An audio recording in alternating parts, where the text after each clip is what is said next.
back, YouTube. Today we're going to walk through one of the most common questions asked within the fitness industry, that is how to stay motivated. Okay, I'm going to walk you through some very honest answers in terms of how to stay motivated, and then some tips on how to best help you maybe find motivation, but also keep that throughout your goal. Don't forget, if you do enjoy the video, please do drop a like. If you've got any questions, throw them down below. If you haven't already, please do subscribe.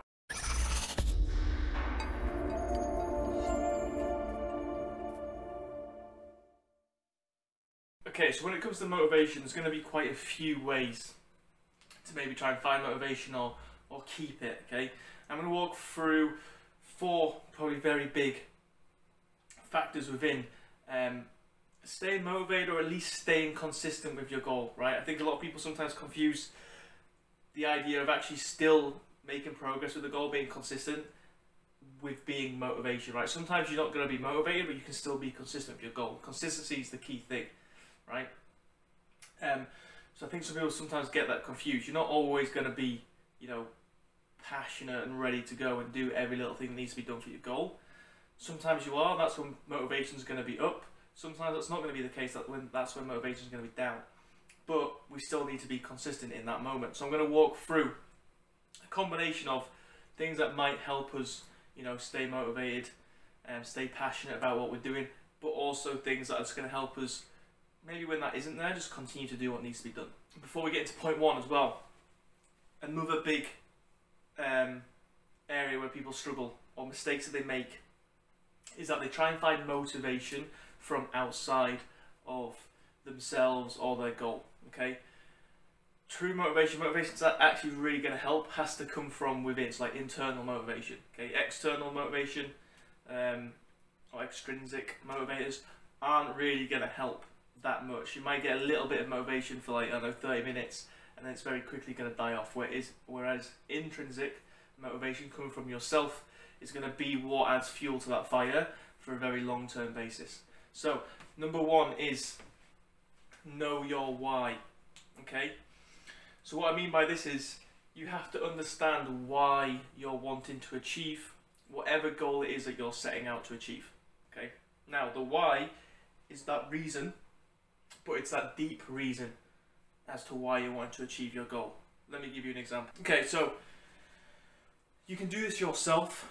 You're going to have to need to do it yourself unless you've got someone asking you the questions, but you basically just want to ask yourself why you want to achieve whatever goal you've got set out, okay? So for example, someone might say, I want to drop body fat, okay? That's the first answer that they give. Now the first answer that you give is never going to be your true reason why.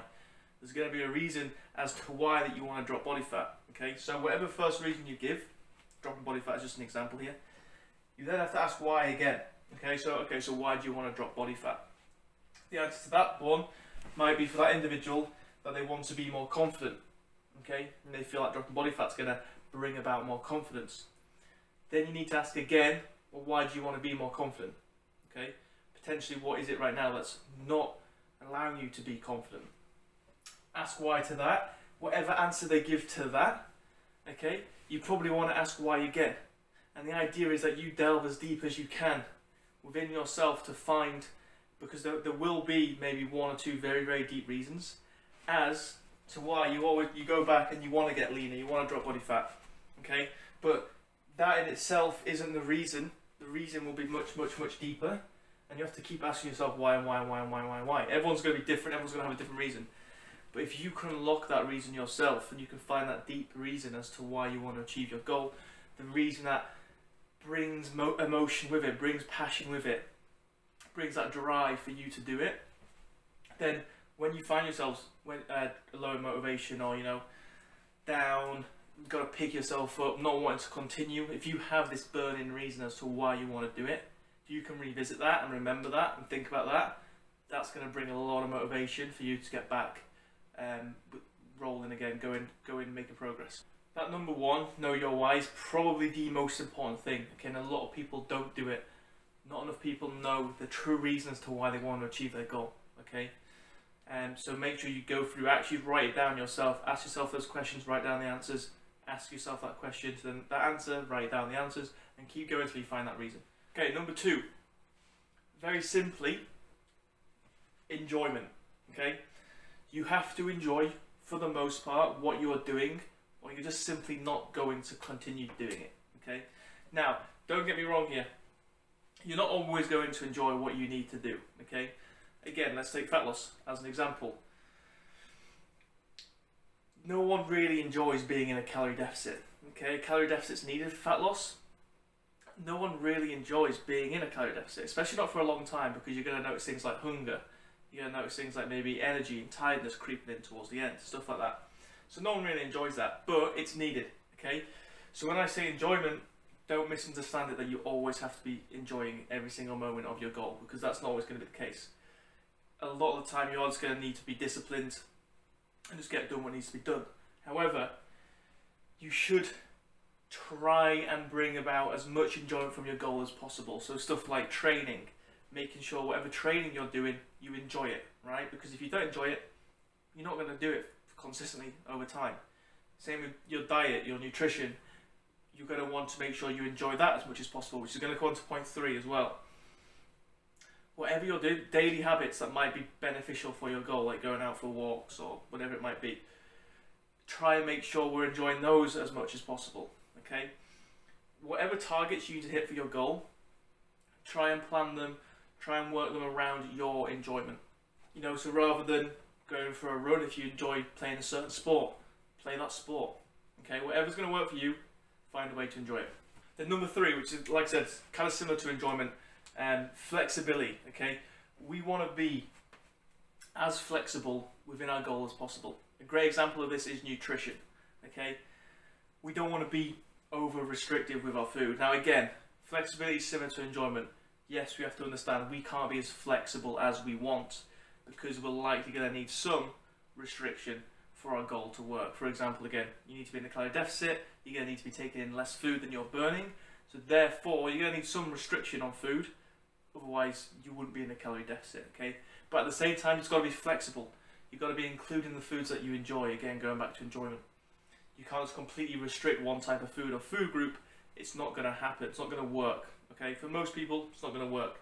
So we want to try and stay as flexible as we can. So you can, you know, look at this with training as well, right? Some people might try and train 6 days a week, and that just might not be flexible enough for them. They might not be able to hit 6 days a week pretty consistently. That might take over a bit too much with their everyday life, and therefore they don't stick to it, okay? So be flexible.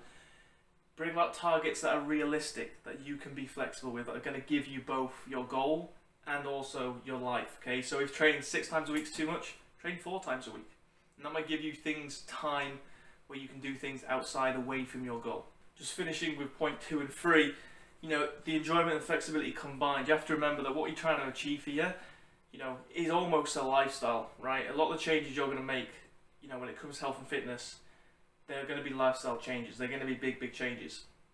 And if you're doing it in a way that you don't enjoy, or that isn't flexible and doesn't allow you to do other things, then you're just not going to stick to it. Okay, and then lastly we have accountability, right? Again, this is a huge factor that a lot of people don't really take into account. Accountability is simply having someone or something, depending on how you go around it, making sure that you're doing what needs to be done on a consistent basis, okay? So, obviously, you know, take me for example, I'm a coach. You know, accountability is a big part of that, you know, I'm making sure people are doing what needs to be done on a consistent basis, okay? If you're going along this process, this goal alone, you have to rely on yourself to keep you accountable, which is a dangerous game. It's a hard thing to do, especially if you're not very used to what you're trying to achieve, right? If this is a new ground to you, if you're making big changes, expecting to keep yourself accountable on top of that, it's probably not going to work out very well. So having someone keep you accountable is huge, because again, this might be a great example of when motivation's low, still managing to do what needs to be done because you've got someone there who is checking up on you to make sure you're doing it, okay? Again, you know, get a coach, friend, family, whatever it might be. You just need to make sure that that person is dedicated and is as involved as you are for your own goal. They need to want it as much as you to be able to make the accountability work as well. So there you have it. There's probably 4 big tips that I would say. For one, finding motivation. 2, trying to make sure that you stay motivated for your goal. And then 3, potentially when motivation isn't there, still having things in place to help keep consistency there so you're still making progress, okay? Because at the end of the day, you know, one big tip I could have put on there is the fact that, you know, when you see progress, that is going to reinforce what you're doing. That is going to bring motivation to keep doing what you're doing because you're seeing it working. You're seeing yourself make progress, right? But the things we spoke about there, enjoyment, flexibility, accountability, they're going to ensure that you're doing what needs to be done, which is going to lead to progress, which is then going to lead to motivation, right? So that is a big part of it in itself. You just got to then work out what helps lead to you doing those daily tasks, which is going to lead to the progress, okay? So know your why. Try and make sure whatever you're doing is enjoyable for you. Try and make sure whatever you're doing is flexible for you. And then make sure you've got some level of accountability. Hopefully this video helped. If it did, please do drop a like. If you've got any questions, throw them down in the comments below. And if you haven't already, please do subscribe. I'll catch you on the next one.